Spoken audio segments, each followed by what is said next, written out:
Welcome back to day 15 of our Rapid Revision Marathon. I am so pumped to have you here for today's explainer.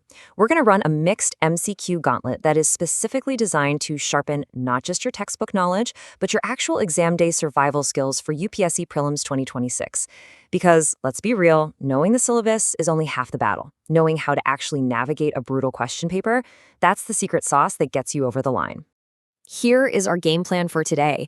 We'll kick things off with the IET Battle Plan, and then we're going to apply it across 3 distinct rounds: history, polity, and finally, economy and CSAT trends. Let's get into it.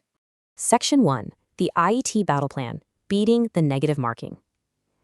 Now, before we tackle any questions, we really need to talk about why rote memorization just isn't going to cut it anymore. Enter Intelligent Elimination Techniques, or IET for short. Now, to be clear, this is absolutely not about blind guessing. Blind guessing is just a fast track to negative marking, right? IET is about using smart strategies to rule out the wrong options using pure logic, partial knowledge, and honestly, just basic common sense when you aren't 100% sure of the answer. It's your absolute best weapon when you're stuck between 2 choices, completely transforming a wild gamble into a highly calculated risk. So, how do we actually do this? You're going to want to deploy this exact 3-step process in the exam hall. Step 1, find your sweet spot. Identify roughly 15 to 20 questions where you have at least some partial knowledge. Just leave the ones where you're totally blank alone. Step 2, hunt for extreme wording or odd one-out options and systematically strip them away.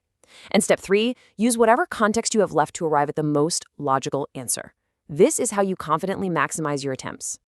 All right, moving to round 1, history. Let's look at the 2023 Medieval Challenge and see this strategy in action. Picture this. You're sitting in the exam hall, your heart is racing, the clock is relentlessly ticking down, and you get hit with this crossover question. From the 2023 Prelims, who among the following rulers of medieval Gujarat surrendered Diu to the Portuguese? You've got Ahmad Shah, Mahmud Begar Shah, Bahadur Shah, and Muhammad Shah. Now, maybe you haven't memorized the exact Treaty of Diu, and that is perfectly fine, because using your timeline, which is your partial knowledge, you can start eliminating.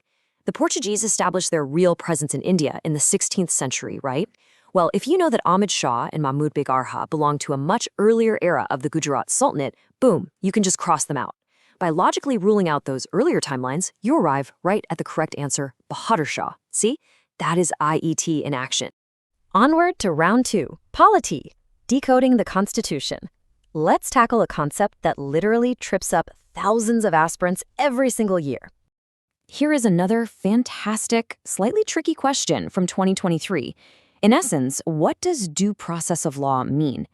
Is it the principle of natural justice, the procedure established by law, fair application of law, or equality before law? To crack this, we have to zero in on the phrase "in essence."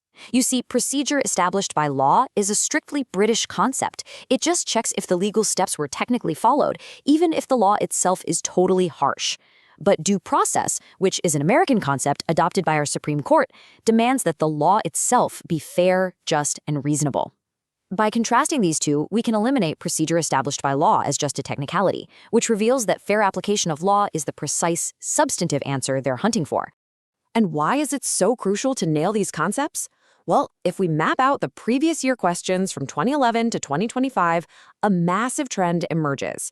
You've got 51 questions hitting the union and state legislature, and 45 testing the Constitution of India. These core constitutional and legislative chapters heavily dominate the polity section. So make sure you prioritize these exact high-yield areas during your final revision instead of getting bogged down in the less tested stuff. Okay, let's jump into round 3, economy and CSAT trends. We need to talk about how the overarching trends in these subjects demand a major pivot in your prep. I absolutely love this quote from IQARA IAS. It says, economics is not about numbers, it's about understanding choices, and UPSC rewards those who understand them well.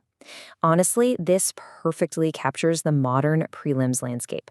Memorizing isolated data points and textbook definitions simply won't save you if you don't grasp the real-world linkages behind them. The exam structure has genuinely shifted.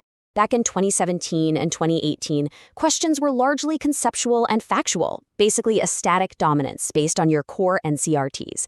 But look at the projection for 2025 and beyond. The shift is totally towards applied, policy-driven, and real-world economics. The examiner wants to know if you can actually connect the dots between fiscal measures, inflation, employment, and global trade dynamics. And speaking of major shifts, the story of the CSAT paper is equally wild.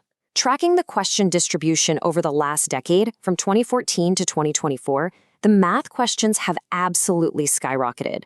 We're talking a jump from just about 15 questions a decade ago to consistently hovering near 40 questions in recent years. Let's break that down just a bit more. Pre-2017, reasoning was the undisputed king, peaking at around 35 questions. But post-2020, math has totally taken over, while reasoning dropped to a staggering low of just 14 questions in 2023. This is an undeniable shift toward quantitative aptitude. You simply cannot rely solely on reading comprehension and logical reasoning to scrape by anymore. You've got to face the math. So, let's pull this all together. Here is the ultimate pro tip. Intelligent elimination techniques are not a magic wand. They are a supplement to solid preparation, for sure, but never a substitute. You want to combine your conceptual clarity in those high-yield areas, like the legislature and applied macroeconomics, with these elimination strategies. Doing that on 15 to 20 uncertain questions is exactly how you manage negative marking. The key takeaway for today is that a calculated risk, grounded in logic and partial knowledge, is always going to beat blind panic. Start practicing these frameworks in your mock tests today and watch how much your accuracy improves. If this rapid revision explainer gave you some new tools for your arsenal, please hit that like button, subscribe so you don't miss our Day 16 marathon, and share this with your fellow focused aspirants. But before you go, I want to leave you with one final thought as you look over your study plan tonight. Are you going to walk into that exam hall hoping to get lucky on a guess, or are you going to intelligently eliminate your way straight to the mains?